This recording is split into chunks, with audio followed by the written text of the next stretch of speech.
பிஸ்மில்லா ரஹ்மான் ரஹீம். Releasing property litigation campaign phase 2. ஜூலை 20 ஆயிடுச்சு. இந்த கேம்பெயின் டிசம்பரில் எண்ட் ஆயிடும். என்ன விஷயம்னா, கடந்த 15-20 ஆண்டுகளாக கொடுப்பல் வாங்கல்ல, உங்களுக்கு எல்லாத்துக்குமே தெரியும், நான் அசையாத சொத்துக்களை விற்பதும் வாங்குவதும் என்னுடைய தொழில். சில ஈகோ பிரச்சனையில் 1 அல்ல 2 அல்ல 7 பிரச்சனைகள் இருக்குது. எல்லாமே பொருளாதாரம் சம்பந்தப்பட்ட கருத்து வேறுபாடுகள். அப்போ வயசு 74 ஆயிடுச்சு. இனி எந்த பிரச்சனையும் தள்ளி போடக்கூடாது. ஈவன் அது கோர்ட்டுக்கே போயிருந்தா கூட நேருக்கு நேராக உட்காந்து அதுக்கு ஒரு தீர்வை கண்டுபிடிச்சு பிரச்சனையை முடிச்சுக்கணும்னு ஆசைப்பட்டு தான் இந்த பொது வெளியில் விவாதம்ங்கிற ஒரு கான்செப்டை நான் யோசிச்சிருக்கேன், முறையாக செயல்படுத்துவேன். இந்த பொது வெளியில் விவாதம்ங்கிறது என்னென்னா, என்னுடைய எதிர்த்தரப்பு இருக்காங்கள்ல, அவங்களுக்கெல்லாம் முறைப்படி அழைப்பு கொடுத்து ஒரு அரசு சார்ந்த காம்பவுண்ட்லேயே உட்காந்து எந்த விதமான பிரச்சனைகளும் இல்லாமல், கடுமையான வார்த்தைகள் இல்லாமல் உட்காந்து ஆலோசனை பண்ணி பிரச்சனைகளுக்கு ஒரு தீர்வு காண்றது. இது ஒரு புதிய முறை போல தோணும், ஆனால் இது ஒன்றும் புது முறை இல்லை.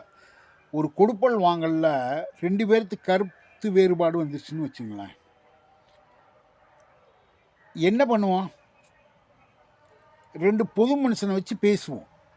அதுவும் முடியலன்னா அரசாங்கத்துக்கு போவோம், கோர்ட்டுக்கு போவோம். என்னுடைய பிரச்சனை 1 அல்ல 2 அல்ல, இந்த 20 ஆண்டு காலத்தில் 7 பிரச்சனைகளை முடிக்காமல் பெண்டிங் வச்சுருக்கேன். அதனால் சில மன உளைச்சலுக்கு தள்ளப்பட்டிருக்கோம். இப்போ 74 ஆயிடுச்சு. இனிமேல் அமைதியாக வாழணும். அது மாத்திரமில்லை, நான் ஒரு இறை நம்பிக்கையாளன். எப்போ வேணுமாலும் ஒரு மனிதனுக்கு மரணம் வரலாம். அங்கே போய் அந்த கணக்கை சொல்லக்கூடாது. அந்த கணக்கோட வழக்கு கேள்வி நாளில் அந்த பிரச்சனைகள் போகாமல இங்கே எல்லா விஷயத்தையும் நேர்மையான முறையில் உட்காந்து பேசி முடிச்சுட்டு போயிடணும்னு பார்க்குறேங்க. அதுக்கு தான் இந்த பொது வெளியில் விவாதம்ங்கிற கான்செப்டை நான் எடுத்துருக்கேன். இதை எப்படி நடைமுறைப்படுத்துவது, அதுதான் இப்போ பிரச்சனை. என்னுடைய எதிர்த்தரப்பினர்கள் கூப்பிட்டா வருவாங்களா? அது ஒன்று தான் அதில் பிரச்சனை. என்ன வரணும்.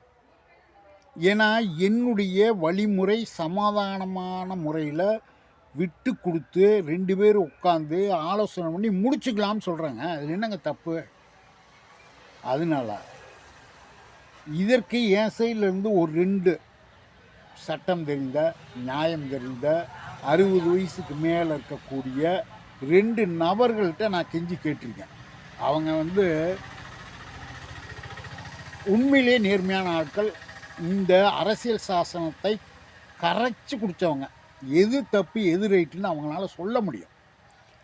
நான் என்ன சொல்கிறேன், என்னுடைய எதிர்த்தரப்புக்கும் வேண்டி விரும்பி கெஞ்சி கேட்டுக்கிறேன், வாங்க அரசாங்க அதிகாரிகள் முன்னாலேயே உட்காந்து நம்மளுடைய எல்லா பிரச்சனைகளையும் பேசி முடிச்சுக்குவோம்.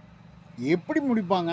ஒரு விஷயத்துக்கு ஒரு தீர்ப்பு சொல்லணும் அப்படின்னா டாக்குமெண்ட்ரி எவிடன்ஸ் அல்லது சாட்சிகள். என் சைடில் இருக்கக்கூடிய எல்லா விஷயத்தையும் டேபிளில் தூக்கி போடுறேன். நான் தப்பு பண்ணியிருந்தேன்னா நீங்கள் உங்கள் டாக்குமெண்ட்டையும் உங்களுடைய சாட்சிகளையும் எல்லாத்தையும் கொண்டு வாங்க, உட்காருவோம், பேசுவோம், ஒரு முடிவுக்கு வந்துடும்.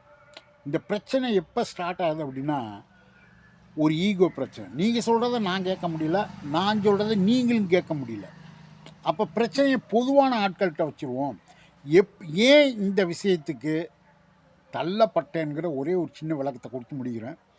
நூற்றுக்கணக்கான குறைதீர் மனுக்களை இந்த அரசாங்கத்துக்கு நான் கொடுத்தாச்சு, தீர்வு வரலை. இன்றைக்கி இருக்க சிஸ்டம் அந்த மாதிரி இருக்குது. நான் எதையும் குறை சொல்ல விரும்பல. என்னுடைய வயசு 74.